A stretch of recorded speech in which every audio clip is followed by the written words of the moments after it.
Come and visit the Knife Lab. Come spend time in the Knife Lab with Pete and his friends.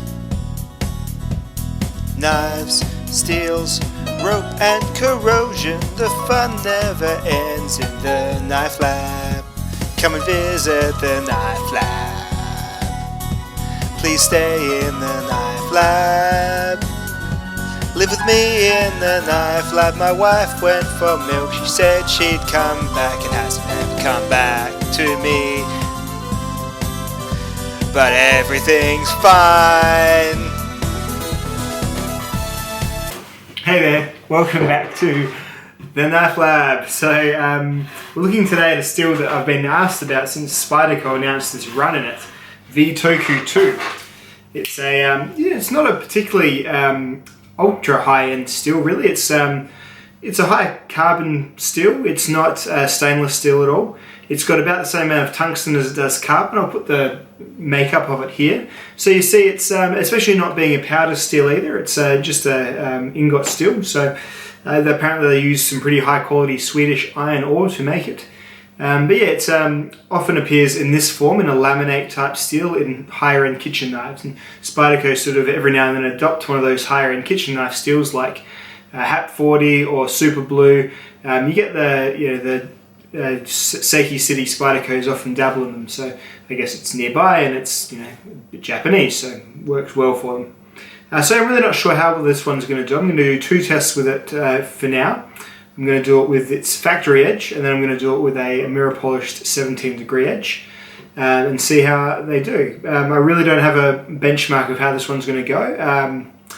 I mean, I haven't had a non-powder steel go over 200 cuts, but that's with the work sharp edge. VG10 can get to about 300 with a really nice edge. So really, we're all learning something here today. I don't have any preconceptions.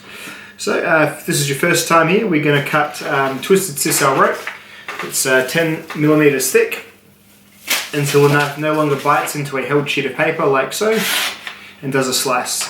When the knife stops doing that, the amount of rope cuts it's made is the number that I assign to it, and I keep all those numbers, or my friend Dave really keeps all the numbers on a spreadsheet that he maintains. He's way better at it than I am.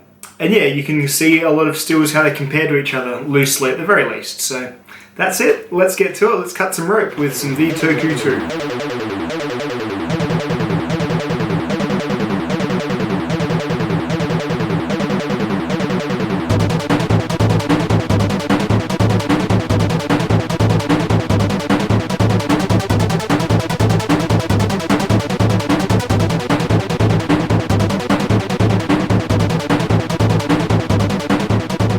So this factory edge, it's kind of dulled over on a couple of points, enough to stop consistently cutting through paper at 190 cuts.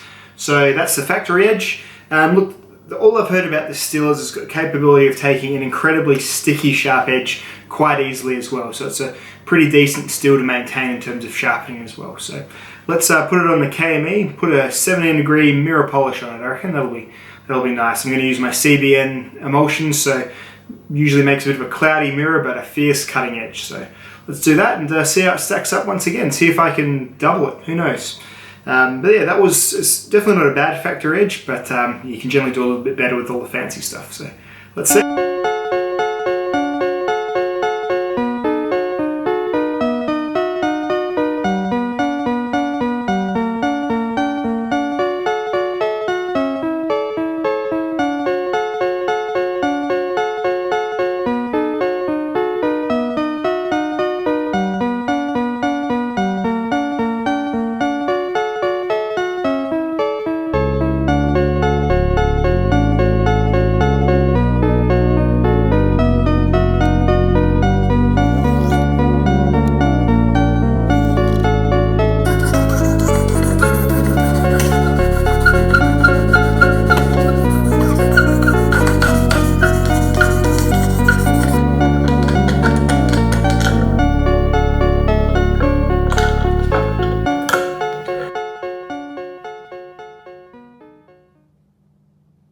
Alrighty, so I've gone and put a sticky sharp edge on it, and this just took it took, I reground it a bit. It's a, I reckon the edge was almost at about 20 degrees per side. I had to take it up, you know, geez, a millimetre or so on each side.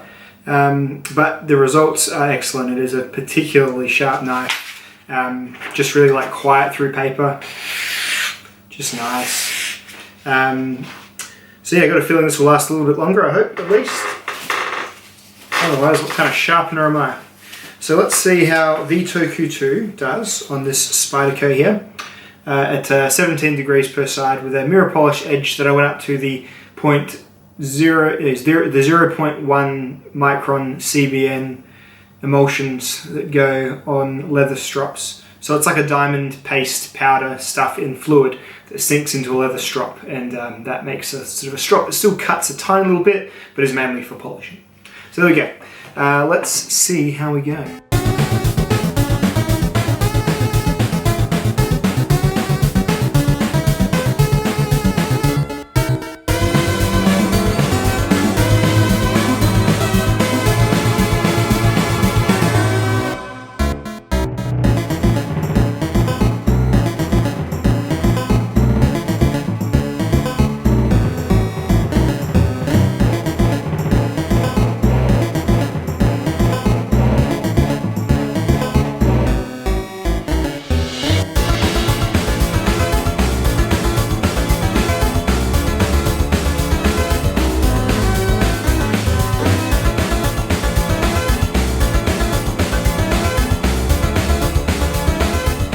Alright, so at 420 passes, it's still very sharp, but it's not quite passing the paper tests anymore, so that's an insane boost, and just goes to show what a perfect edge this type of edge is for this steel. Really fine grained steel apparently. It takes a really sticky, polished edge really, really well.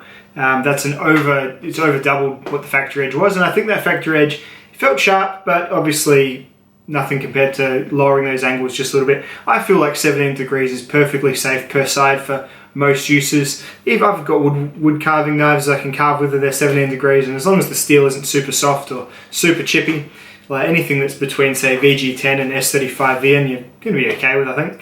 So 17 degrees per side I think is good, and I think on this knife especially it's great. So mirror polish 17 degrees is how I'd recommend you wear your V-Toku if you can manage it.